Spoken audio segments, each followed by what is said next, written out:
Welcome back to another episode of the Rigs and Radio podcast. This is episode 3, and today I'm talking with Scott, KE4WMF. That's his ham radio call sign.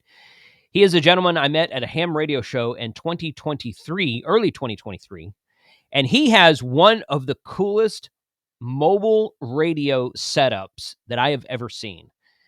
This is less about overlanding and more about radio setups and just mobile radio setup install. If you want to see how to properly set up multiple mobile radios and antennas in your vehicle, whether you overland or not, stick around. This is going to be a good episode.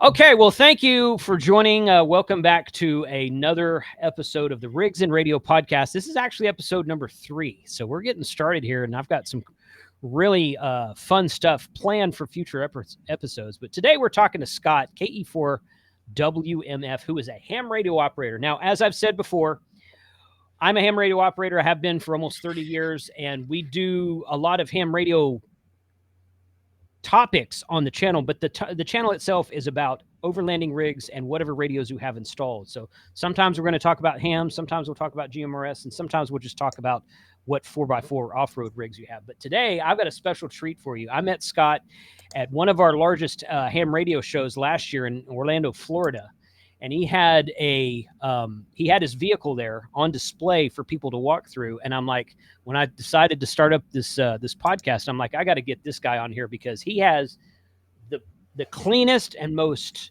professional looking radio install. And when I say radio install, I mean like 10 of them radios installed in a vehicle that I've ever seen. So Scott, welcome today. Thank you for taking the time out, and good afternoon. How are you today?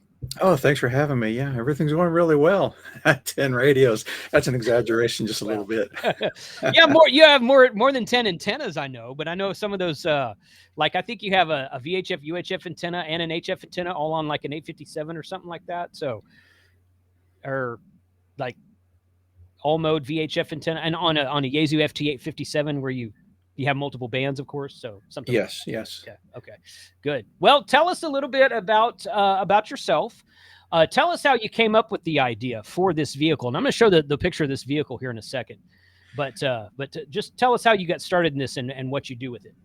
Well, I've been licensed for almost 30 years, and the ham radio, it's something that's hot and cold with me. I go through these peaks and valleys, and COVID, we all got bored during COVID, I think. Yeah. And so I was no exception to that, and decided to dive back into ham radio. I got connected with a club that they didn't bore me. I mean, that was what sometimes would create some of my valleys in ham radios. I get bored with some of the same old. And I started with their daily nets, and then I started branching out and doing a little bit of contesting. And I've longed for, I've only ever been mobile, never anything at the house. And so I've always prided myself on getting things installed neatly, very tidily, is that a word? And professionally. And once I got the idea to try some contesting, then I just kind of went a little nutty with it. And so I started with just some loops on top of the car. Then I knew that I was going to go with Yagis at some point, but just couldn't swing it at that point. And then once I did the Yagis, you saw it at Hamcation just shortly after I had done it. I don't think I had quite finished it in time to do the January contest, but I was ready for Hamcation and went down, and I had no idea what I was getting into there. I'll tell you that, because I hadn't been to a ham radio convention of any sort in over 25 years. And I'd been to VW shows because I'm a VW enthusiast, and I got decent response there. Some of them were like, "Oh, that's really cool. I would have never expected anybody to put that in a GTI." Right. And then some people were like, whatever. And then some people are like, why would you ever do that? So it was fun. But golly, Hamvention, 1,000+ people, not just looking and gawking, they were asking me questions. And then I got the interviews, and I kind of wasn't prepared for it, but I was also really in my element because I like talking about the work and the car and the story. So I really enjoyed it although I was sunburned and allergy ridden from coming from up here where it's cold to go down there where it's pollen season. And so Yeah. Yeah. it was, the whole experience was overwhelming, but also very cool. And then I wound up traveling to some other ham radio shows throughout the year. Missed Hamvention Mhm. because they somehow one of my emails wound up in their spam folder. But I'm going to Hamvention next year, so I Good. see some people there. Good. Good. So, okay. All right. So, tell me what state you're in again. I'm in Virginia. Virginia. Okay. Okay. So we talked a little bit before I clicked go about the whole overlanding world. This is not an overlanding rig. This is just for those of you watching and listening, this is just an incredibly well done radio install. Multiple radios installed into you called it a GTI, Stealth GTI, I think is your website, right? That's my website. And well, I also have ke4wmf.com. Okay. Stealth GTI is the name of my YouTube channel. And then, Okay. of course, I've got the KE4WMF playlist, so you can go straight to the ham content and not look at all the VW stuff. But yeah, VW is where it all started for me. The Good. GTI, and yeah, I see the picture over here now. The Mhm. GTI is basically a Golf-bodied hot hatch, and so it's just a Golf with the hotter engine in it and handling bits and things like that. And so I like to think of it as a semi-luxurious Golf. And so I bought it for the extra amenities and the power. And so as modified, I'm outputting nearly 400 horsepower. So it's a quick little ham station for sure. Wow. Oh my goodness. 400 horse in that thing. Now this Yes. has got to be an old picture right here because you've got a lot more than that on it now. Oh yes. So, well, the 400 it depends on how you measure, right? So if you're, most enthusiasts will go to the wheel. So Okay. 360 Yes. at the wheel. Mm-hmm. Okay. 360. Okay. That's still really good for a car that size. The reason so I got excited when I heard Virginia a minute ago because if you've ever heard of a show, a festival, an expo called Overland Expo. Mm-hmm. If you go to Overland Expo, I think it's just overlandexpo.com. They've got 5 or 6 shows throughout the United States every year. And I think it's the second largest. It might be the second or third largest, but it's a very large show. Their largest show is in Arizona every May, and it's the same weekend as Hamvention. So wow. I'll never get to go. I'll never get to go to it, I don't think. All right. Because Hamvention is like the biggest ham radio show on the planet every year, and I just can't miss it because I've been in that world for so long. But I think the second biggest show takes place outside of Arlington, Virginia, and it's in October. And I went to that show 2 years ago in 2021. In fact, Gigaparts and I, we drove out there together, and Gigaparts set up a booth and whatnot. So Kyle, AA0Z, and several other of us are planning on going back to that show in 2024. So almost a year from now, like 11 months from now. Okay. I'll keep you posted on it, but I think that would be a fun show to show up at with something like you've got, because people would be like, "What is that thing?" So, yes, it would be fun. I considered going actually, and I don't remember the name of the website, but it's an overlanding thing. The guy's name is Mike, the founder of it. You had to have heard of it. I just can't think of what it's called. Probably. Mike, and he's the one who I first heard say it doesn't matter what you drive. And so he makes it welcoming for everybody. Yes. I've heard a lot of overlanders say that actually, surprisingly, but yes, I've heard a lot of people say that. I'm going to see if I can find it real quick. If it's not right on my homepage, then I won't bother looking anymore. That's right. That's okay. Oh, Overland Bound is what. Oh, yes. Okay. So Overland Bound. Yeah. So they're like I don't know if they're a club or some sort of outfit. I don't, to my knowledge, do they have a show? I'm not aware of any shows. I think they might sponsor a show here and there, but I'm not aware of any shows they actually have. I could be wrong about that though. I haven't been to their website in a while, but as far as I know, he's just organizing an effort, right? And he's rounding up all the cats to, to give us a common goal. And when I say us, I'm not being in a Volkswagen, like a street car. I don't consider myself necessarily part of that crowd. Right. And that's one of the reasons I haven't ever been to any of because the Overland Bound folks, they've got chapters. That's my word. I don't know what they call them, but chapters all around, right? And so the closest one to me is out toward Roanoke, which is, over 200 miles from here. And so it'd be going out to Roanoke just to go visit a Mission barbecue and see some 4x4s and then not be able to go on their joyride, which goes into the woods. So Oh yeah. I'm just not in the right vehicle for that. I have the mindset of all of that Hmm. stuff, Hmm. but um, I'm just not going to commit the money to buy the vehicle and start modding and everything. I've got a car that I like, and I don't. I'm not one of these multiple vehicle type of people. So I have what I have, and I'm going to run what I Hmm. brung until it blows up.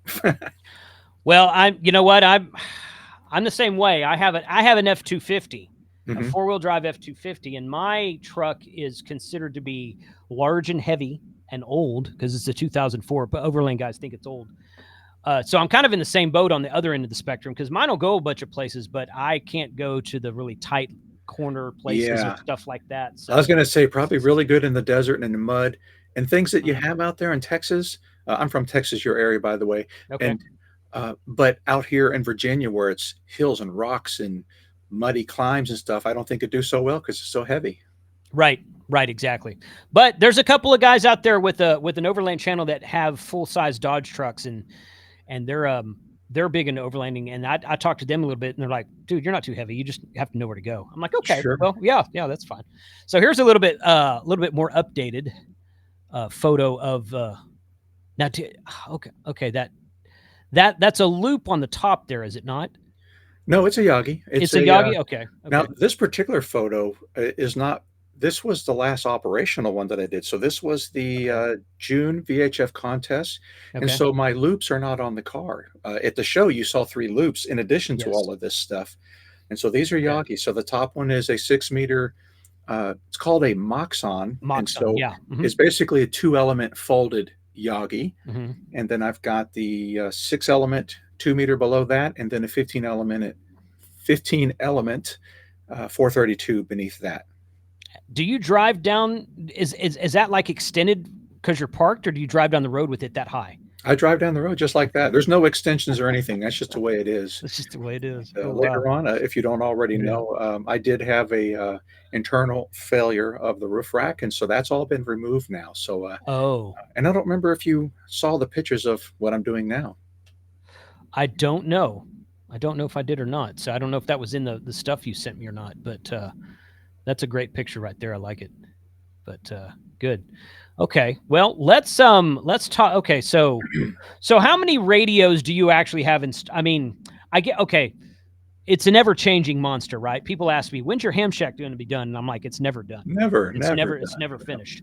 So It's like today, saying, when are you going to be done modifying your Jeep? It right, never ends. right, exactly.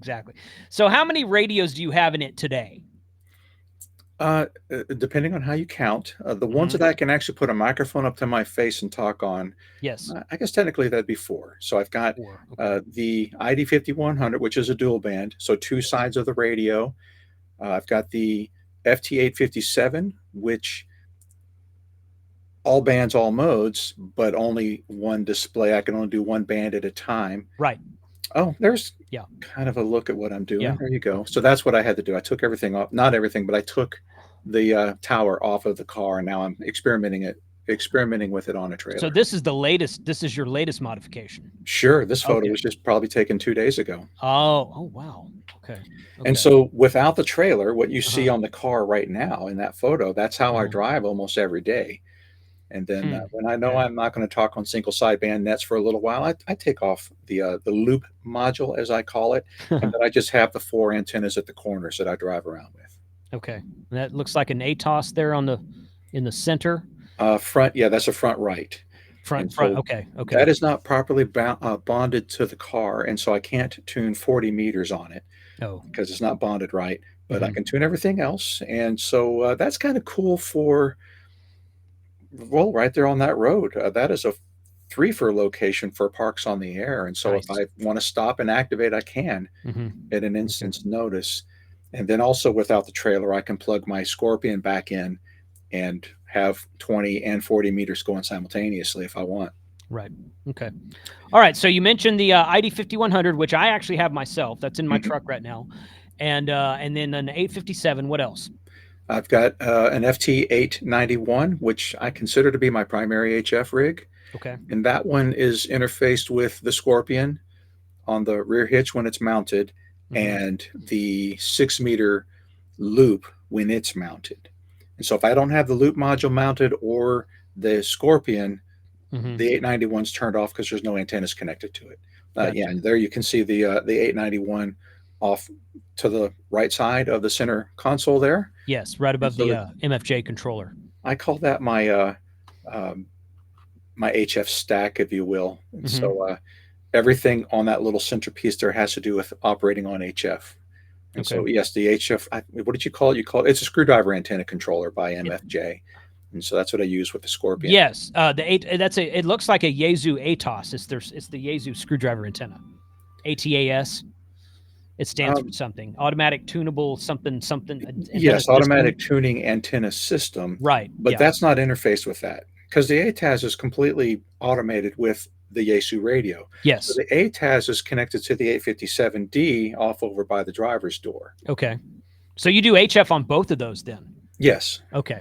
Because the 857, unlike the 891, the 857 will do all mode VHF, UHF. So That's why I pulled it out of the box. It was the cheapest way for me to get into VHF contesting. right. Yeah. I I knew don't blame better you. than to sell that radio when I pulled it out of the car. The 891 is a better HF radio in my Yes. opinion, Agreed. but I did not get rid of that 857 because it was selling on eBay for more than I paid for it 20 years ago. So I know. I kept it. I know. And then ironically, that whole time that I had it, I never used it for single sideband on VHF and above. It was just my HF rig. Hmm. And now here I am using it mostly for VHF and UHF. Yeah. I ran for a long time in my own vehicle. I ran an ICOM IC7000, and I really really like that radio. And I wish that one of the manufacturers. I mean, the IC7100 is still in production.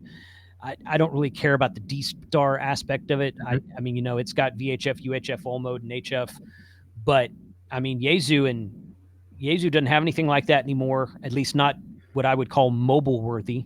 Oh my! If And Yaesu would put VHF and UHF in the 891 and call yes, it an 891 something, yeah, total mhm, winner. I would yes, I yeah, would get one in yeah. an instant.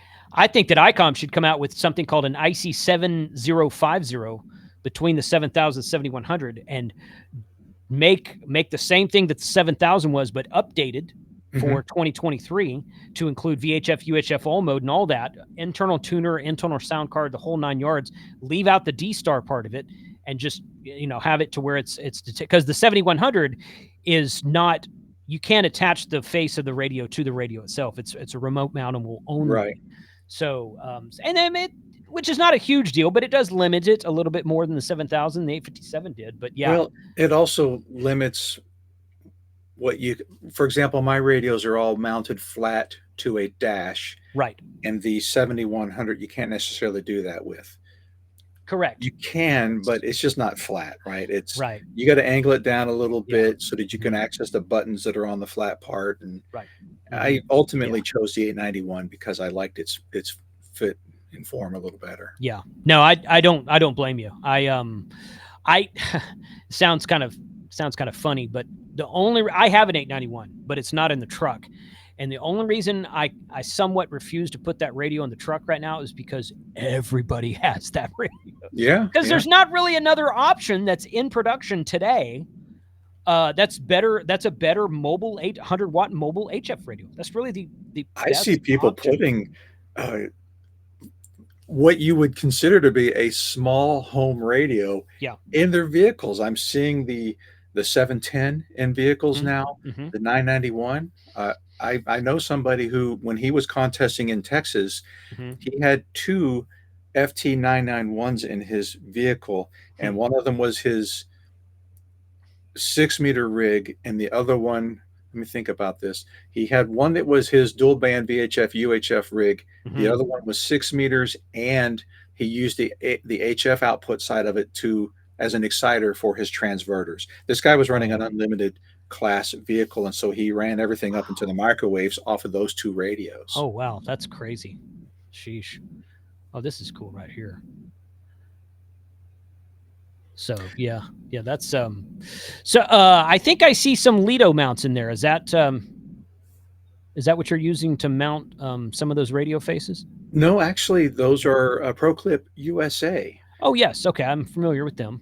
Okay. And so I got introduced to them before I discovered Lido mounts, and I don't know, I like their stuff, and I've been making it work, and everything in the car is quick release so that thieves, I mean, so Yeah. that I can remove it faster. Right. So when I park at hotels, I can remove it and take it inside with me and just I, leave wires dangling. I built myself like a pipe rack, out of just piping you buy at Home Depot, and I built a Mhm. rack and mounted it to a center console in between my two seats, and then I used the Lido mounts. I used the C clamp Lido mounts to put them up and down the pipe. It's a little bit more difficult to take them out, although I could if I wanted to. But that way, I can, if I change radios, I can move stuff up and down. They're not permanently mounted in one spot where I don't have room in between two radio faces to do what I want to do. So I find those incredibly convenient to work with. But yeah, Pro Clip. I used to have a Pro Clip tablet holder attached to one of my AC vents, so I know what those are as well. Okay. Good. Now, okay, so we're in the world of Victron now, right here, which is huge in the overlanding world. They're at all This the big this is shows I go overland to. inspired. Yeah. Is it okay? So tell us Yeah. about what we're looking at here. So my ham radio club, the Williamsburg area amateur radio club, has they used to do it a lot. They called them group builds, and they Okay. kind of subsided during COVID because nobody could get together. Right. But one of the very first group build that they did after people started socializing again was this battery build. And so, sure, you can go buy a 100 amp hour lithium battery and it's ready to go.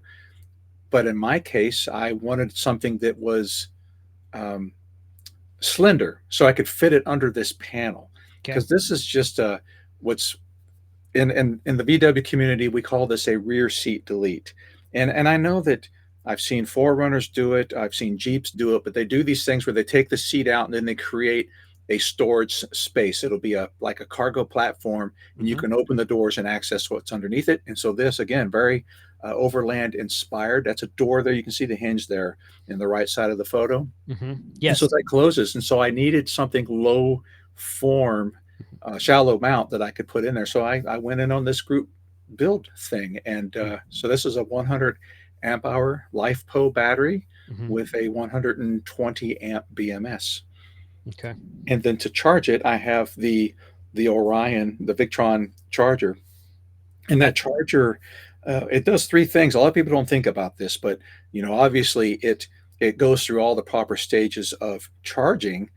But the two other things that it does that a lot of people forget about is it isolates my two battery systems, so I can't accidentally discharge it into the car or deplete my starter battery. And it also limits the current that is being pulled from my starter battery or my alternator, because I think a lot of people know that if you just hook a lithium battery up to an alternator, it'll suck it dry until it burns up. Right. This thing is limited to 30 amps. And so it doesn't matter if I'm keyed down pulling 100 with all of my transmitters going at the same time, the alternator will never see more than a 30 amp draw. And so I think it's very safe. I have a system like that for mine, built by Red Arc. I've heard of that. Yeah. Yeah, which is I think they're kind of competitors with one another, but the Victron stuff is very highly regarded in that world. So yeah, cool. Good deal. Okay. All right. So I'm going to back up a little bit here because you sent me this right here. So this is the precursor, right? This is the blank canvas. And, sure. Or maybe that is the blank canvas. Well, and the blank canvas that you just showed was before I ripped out. I used to have a subwoofer and all this. I had a lot of stereo gear back there. Okay. And then once I decided to go to contest route, I was like, all right, let me pull everything out, reorganize my wiring, because everything got put in layers. As I would add a new toy, I would just kind of lay the wires in there. And so I had to pull everything out and untangle it and reorganize it so I knew what I had going where. And so this was the blank canvas after everything was pulled out. Okay. And then that, obviously you pulled it out to kind of do spacing measurements and make sure everything fit where you wanted it to, or sure. And if you look closely, you can see the pin drawing. Circular part is the spare tire, and the outer circle is that represents the spare tire well. So then I could see the area between the edges of the spare tire and the well where I knew I could run coax. So that's how I knew where to pop those holes so that I wouldn't interfere with the body of the car or hit my spare tire. Of course. Okay. And then, of course, the hole in the middle would be where the spare tire is held down. And so that's that retention nut. Yeah.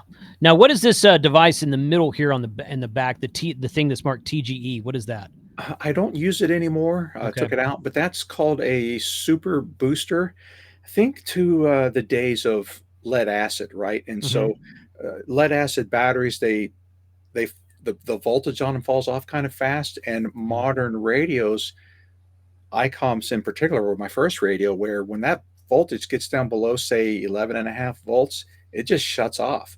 Hmm. And so even if the battery says 12 volts, as soon as I key and the voltage drops, radio Hmm. shuts off. And Hmm. so the super booster, it's just a capacitor type of network, and it will all the way down to 10.5 volts. No matter what that lead acid is doing, the super booster will maintain what's sensed by the radio at whatever voltage I set it to. So I used to set mine for 14.2 volts. Okay. And then once, and so this was actually in the car at Hamvention when, or Yes. Hamcation when you saw it. But even then, I was already on the road of saying, you know what, I'm running lithium now. I don't need this thing, and it only supports 40 amps, and I'm pulling more than that. So I remember that device, and I was going to personally ask you about it because I thought it might be something that I would like to install. So I'm surprised to hear you say you don't need. Yeah, I mean, all I run is lithium batteries, except for my car battery, of course. Well, that lithium But battery that I showed, I mean, I've got a mhm, 120 amp BMS, but right. if I were to put an amplifier in the car, the ALS 500, Hmm. it's a Hmm. 500-watt amp and it pulls 80 amps.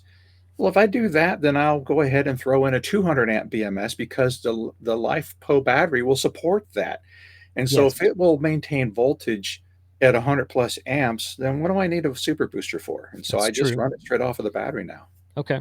Okay. And you run it all from that 100 amp hour battery that you built? I do, yes. Wow. Okay. Now, I had laid out the three radios because when you asked me how many radios I have in the car, I didn't Hmm. finish because you can see the little Motorola sign there. That is Hmm. a GMRS radio. Hmm. So I've got the Okay. GMRS radio, and now where the super booster is in this photograph, Hmm. now I have my it's a little Raspberry Pi DV Mega. It used to be somewhere else in the car, but it's Hmm. my private access to a D-Star hotspot, and so it's a Raspberry Pi with a 2 meter mezzanine board on it. Wait, that's not right. 70 centimeter mezzanine board on it, and Mm-hmm. so it is like a two-way radio, 100 like 10 milliamps, excuse me, Hmm. 10 milliwatts, but it's acting like a repeater. So I don't Sure. technically it's a transceiver, but it doesn't have its own microphone. Right. Yeah. It's what we refer to as a hotspot. It I is, yes. I carry an open spot with me in my vehicle, and I also have an All-Star node that's analog to connect into All-Star systems, and I that's wasn't sure if the overland community was familiar with hotspot and that phrase, because most people, when you hear hotspot, you think of correct. the little Yeah. jet that gets you on the 5G. Right. Yeah. No. And like I said, this specific series I'm spinning up is targeted to the overlanders, but also targeted to radio enthusiasts. So we kind of talk inside of terminology in both worlds Mhm. here. But I interviewed a friend of mine named Wes that I met at the Overland Expo, the Virginia show 2 years ago, and he wasn't a ham at the time, but he has since become a ham and kind of gotten into it big time. He's just a technician. He's studying for his general, but he's done some POTA with the VHF and 10 meters. He's been on 10 meters because 10 Oh, meters has been hot lately. it has been hot. Wow. Yeah. And he says there's a huge awakening of amateur radio enthusiasts in the overland community. A lot of people either are interested in it now, or once they hear about it, they're like, oh, I want to be a part of that. So that's kind of one of the reasons behind this effort that I'm doing on this series. So Mhm. it's okay to speak inside of both worlds. But yeah, yeah, you're right about hotspot, because people think, oh, that's your 4G 5G connection to AT&T or whoever. But I I run a used to have one of those in the car too, but I got rid of it. okay. I have a Motorola VLM 750 in mine.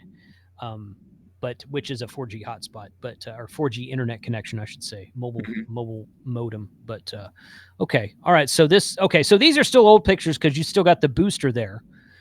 But Right. okay. So this big fuse box that's just, for lack of a better term, south of the booster right there. Mhm. Are you still running through that fuse box? I am. Yep. Okay, and then that goes straight to the battery from there. Yes. So Okay. from the fuse box, let's see, in that picture, going north, those Hmm. two, let's see. So you've got one fat red wire on Yes. the left side of the fuse box. Yes. That's coming directly out of the super booster. Okay. The other red wire, it goes forward. You can see it going up north, and there Yes. you go. That's it Yes. there. Right here. Uh Um, I don't remember where that goes. That huh. might be to my That's all right. ventilation Okay. because I do have forced ventilation going all through there. Okay. Um, and then you can see to the east or the right of the super booster, a big relay The go up. the Nope, the nope. white box. That's a thermostat or a thermometer sensor actually, Gotcha. right there. So that there is a 200 amp relay. So that is where the main power is switched. Okay. So when I flip the switch, there's a little switch at the front of the car where I could just turn everything on that panel on and off, and that's Oh. where that happens. Okay. And so the wire coming in from the north, which is the front of the car, Hmm. that comes to the relay there, and then when I flip the switch, that then sends everything over to the super booster, which now is no longer present, and turns everything on. And what's the I have a rig runner in my truck, which is great, but it's limited to 40 amps. So I'm going to Remember what guess that is? Is that a fuse box or something? it's West Mountain Radio makes a rig runner. MFJ makes one too. It's basically an 8 or 10 port panel with power poles on it. Power poles, yeah, yeah. Yeah. So this fuse box that you've got pictured here, I assume will run more than 40 amps. Not really. I think No? it is made for running 30. Well, let me think about this. It's allowed to run 30 amps per circuit. And so But it's not shared. Okay, so mine is 40 amps shared across 6 or 8 ports. right. Somewhere in the literature, this is, I think it's called Blue Sea Systems, that particular fuse box. Okay. And so it'll say 30 amps per circuit, or I think it says something like 100 amps total, which of course 30 times 8 ports is not 100 amps. But Right. Yeah. but on the upside of it, I've only got one mouth, and so the most I'm going to pull down when I talk on a radio, if I talk on my 2 meter, that's my Mhm. most powerful emitter in the car. Then Mhm. we're talking 20 amps out of the 857, and then another 20 to 30 amps out of my 2 meter amplifier, Mhm. and they're on separate circuits. So Okay. I'm probably okay. Yeah, and at first I kind of knee jerked to. I was like, "Oh, 40 amp. That's only 40 amps with the setup I've got." But I'm like, how often are you going to key down more than one radio? Never. You're never going to key down. Not I at did it the exact just to same see what time. would happen. I Yeah. did it once to see what had happened. Did you? I pulled 65 amps. Okay. Well, yeah, but that's great for an experiment. But you're not going to do that on a normal day. No, it was So, very yeah. hard to hold 3 microphones. Yeah. Okay.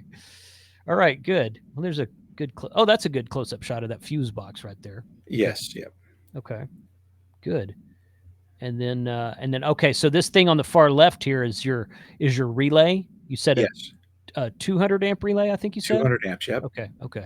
I might want to get the name of that from you because I'm doing the same thing in mine. Mine's in a separate box in the bed of my pickup, Mhm. and I've got a 300 amp hour battery because I've also got a refrigerator and a couple other things that it's running.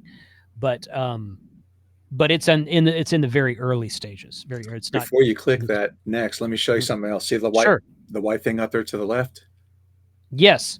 So that is a timer for the heater that is under my lithium battery. Oh. So Okay. when it's cold, I don't remember. Yeah, so the heater has a thermostat in it, Mm-hmm. and in the mornings between 5 a.m. and 8 a.m., so it's off all day. I don't let it run all the time, but from Mhm. 5 o'clock, if it's below, I want to say 40 degrees in Mhm. the car, then it turns on a heater to warm up the lithium battery so that when I get in the car 2 or 3 hours later, it's ready to accept the charge. Right.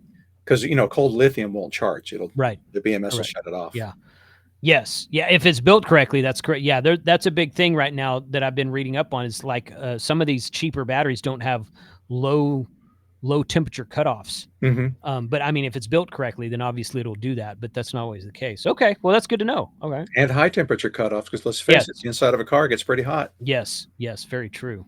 Very true. Okay. All right. So you've got 180-ish, 190 amp, 2 meter, 160 watts. 160. Okay. Yep. Okay. That's the Mirage there. That's good. Okay. And then now which one is this? That one is by Top Tech. I Hmm. think they're made in Taiwan. I might have it on there, made in Taiwan, but it's Taiwanese. Yeah, it does say Taiwan right there beneath the JM. Yeah, JM Taiwan. Yeah. Okay. Um, that is 80 watts. And Okay. I chose those power levels because in my contest category, which is called Limited Rover, my max allowable power is 200 watts on 2 meters and 6 meters, and then 100 watts on 222 and 432. And so this is my Okay. 80-watt 432. I wanted the Mirage amp that is a 100-watt amp with a remote turn on, but Hmm. in supply chain shortage, I mean, MFJ's products were just very difficult to get over the past few years. And so I went with Yeah. this one. Okay.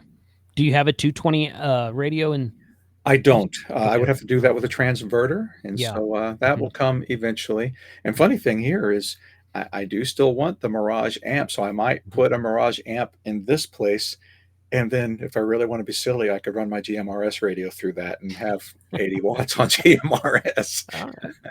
That would work. Okay. Good. And then that's mobile only since 1995. That's cool. This is what you saw pretty much at the show, and Correct. I just wanted a creative way to hide that hold down knob. Ah, Remember for the okay. spare tire? And so Yes. that holds everything down, which I didn't Mhm. used to have when I had the subwoofer back there. So if the car had been in an accident that, I mean, how often does this really happen when you roll the car over? Or maybe you go over something and things get unweighted a little bit, Mhm. it could lift, but now it's all fastened down. It won't come up unless Yeah. something terrible happens. Yeah. Okay. Good. Well, that's a shot of it there. And okay. Well, that is just a really, like I said when we met in Orlando last year, that's just a really, really clean setup, both inside, and that's the trunk. That's the cool thing about it is like, a lot of people will set up inside the, let me get back to where's it? Yeah. The interior part looks nice. And hey, that's great. And a lot of people just throw everything in their trunk, which I'm guilty of that myself. Hmm. But I mean, the trunk looks just as clean. Oh, I know what I wanted to look at. Let's scroll back over here because these were in the beginning. This is a neat setup right here.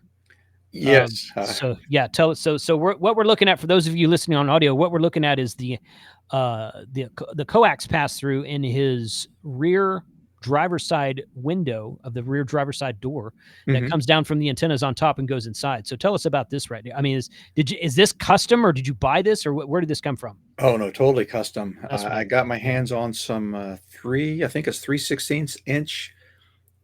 I'm just going to call it plastic because I don't know what it really is, but it's just a material. Got it on Amazon. Hmm. It's textured on the outside, smooth on the inside, and 3/16 is pretty close to the same thickness as auto glass. Hmm.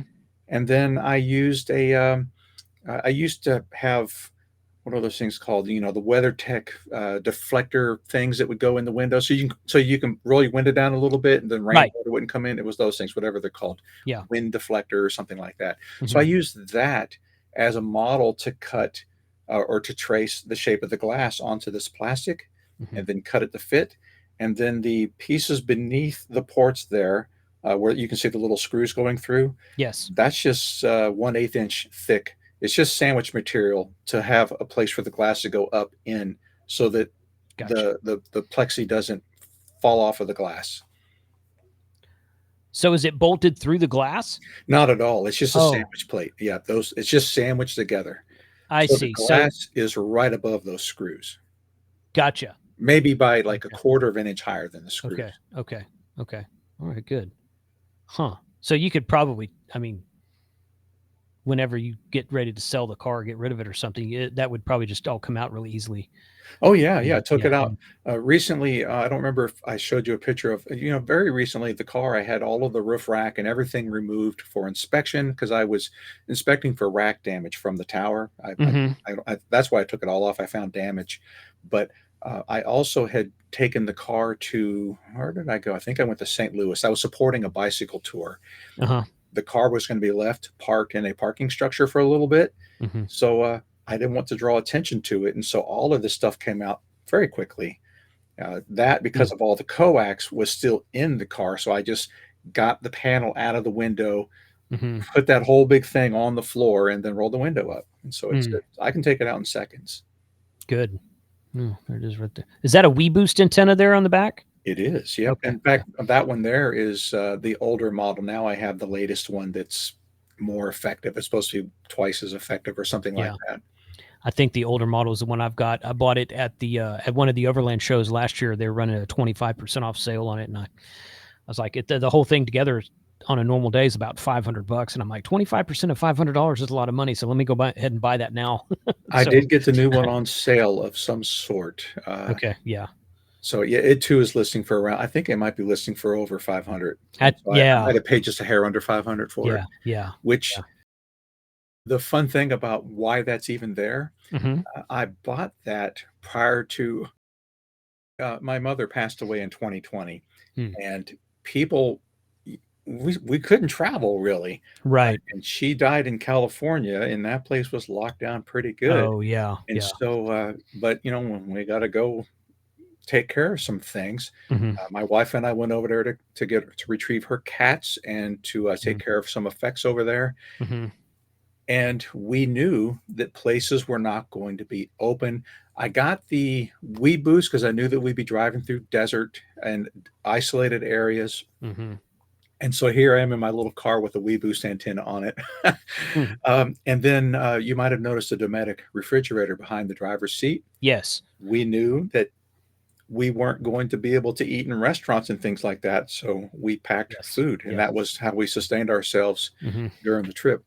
Yeah. And so that was 2020 was when I really dove into the micro lander Micro lander. concept. That's And good. so I made my little micro lander, and yeah, a lot of that stuff was really heavily inspired by the overlanding community. Good.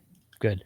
Well, like I said, this is probably at least one of the most, if not the most clean setups of radio installs I've seen in a long time. So, and it's exciting to know that that when I see you again face to face in February, presumably, that it'll be different than last year.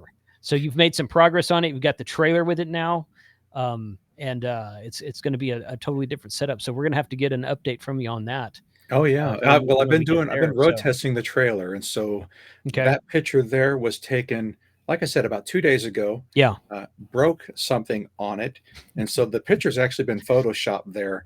The bottom Yagi was actually crooked because a little alignment pin broke.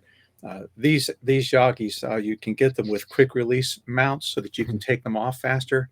And little did I know that those things, I mean, they're only like a 16th of an inch pin to keep them from rotating to where because what you do is you pull the pin, you rotate it, and then you're able to just pull the whole thing off. oh, And that pin had broken, and then the Yagi had flipped up and thankfully got snared on the Yagi above it. So it didn't come off and flop in the wind behind with just a coax hanging on.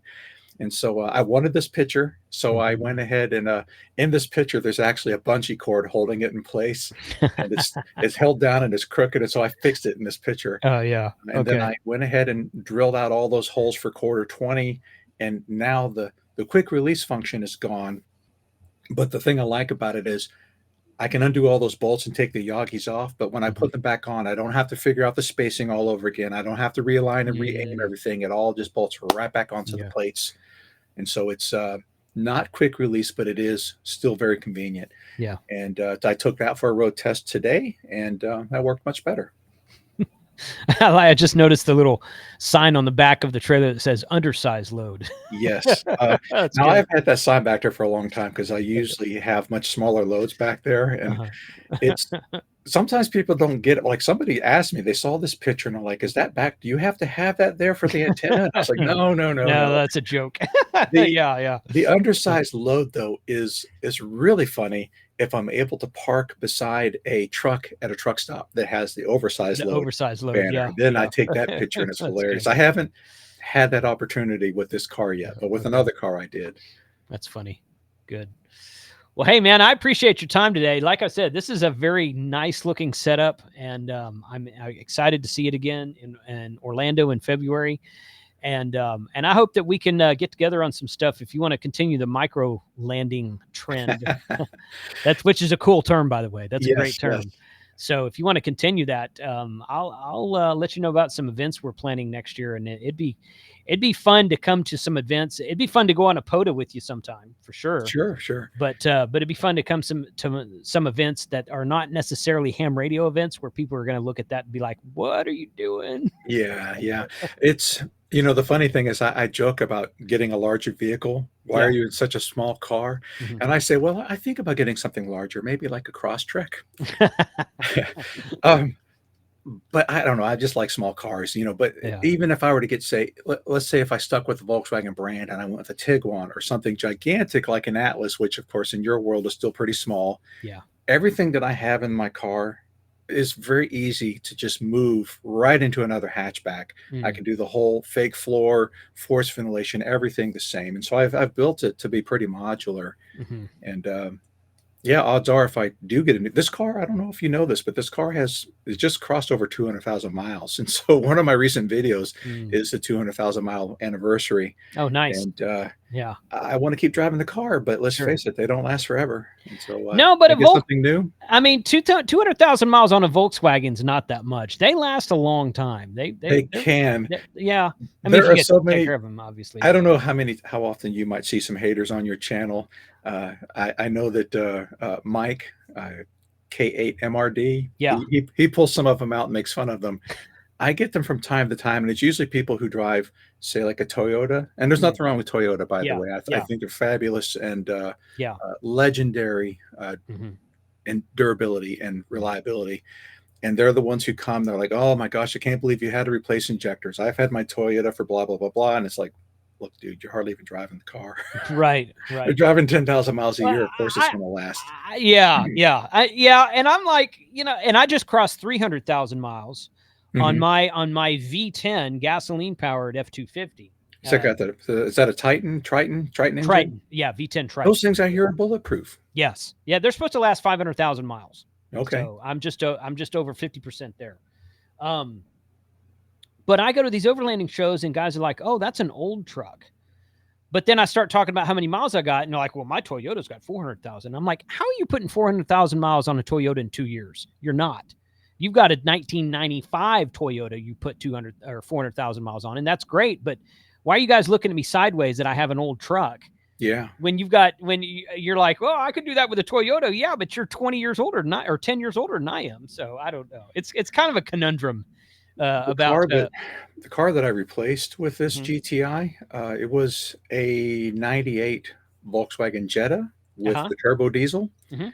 And I drove that car I drove it for 17 years, had the car for 20, 445,000 miles, Wow. never had the head off, never rebuilds, nothing. Everything worked great. Mhm. The only reason I got rid of it was because that generation of car was known for having a body rot issue Mm. in the strut towers, which that is expensive to repair. To Mhm. repair it would have cost more than I paid for the car when it was brand new. I just wasn't going Wow. to do it. I didn't love the Yeah. car that much. Yeah. And so I sold the car to somebody who took the whole drivetrain because it had been modified for power, and Mhm. the transmission had it's called a Pelican differential. So it's like a torque biasing differential that Mhm. it's like it's like a posi, right? But Right. he took the whole thing and he put it in his 96 Passat. And for all I know, it's still going. There's nothing wrong Nice. with it. Nice. You just junk the body. So Yeah, that's what I totally. had before. I keep them until they're not worth anything. And so I've had Mhm. these people who say, "Oh, Scott, you should get a junker and drive that, put the miles on that, and save your car." And it's like, look, man, if I get a junker and it breaks down, now I've got a repair bill anyway. Yeah. What does it matter if I've got repair bill or a fuel Yeah. bill? I'm just going to drive the car and use it. And when Right. it's worth nothing, I'll still keep it, and then I'll have that junker. Yeah. And then when it's no longer drivable, then I'll get rid of it. So Yeah. that's why I don't think I'm going to be moving into anything larger anytime soon, because I like the car and it's still reliable and it's not costing me an arm and a leg. So I'll drive it as long as it's serving me well. That's great. I'm of the same mindset when it comes to vehicles. No kidding. So, well, hey man, I'll let you go. Thank you for your time today. I'll keep you posted on when this actually goes live on the channel. All right. And I appreciate you having me here. sure, no problem. Yeah, and I look forward to catching up with you in February at the Orlando Hamcation as well. All right. Okay. Thanks a lot, man. Y'all have a good afternoon. Thank you.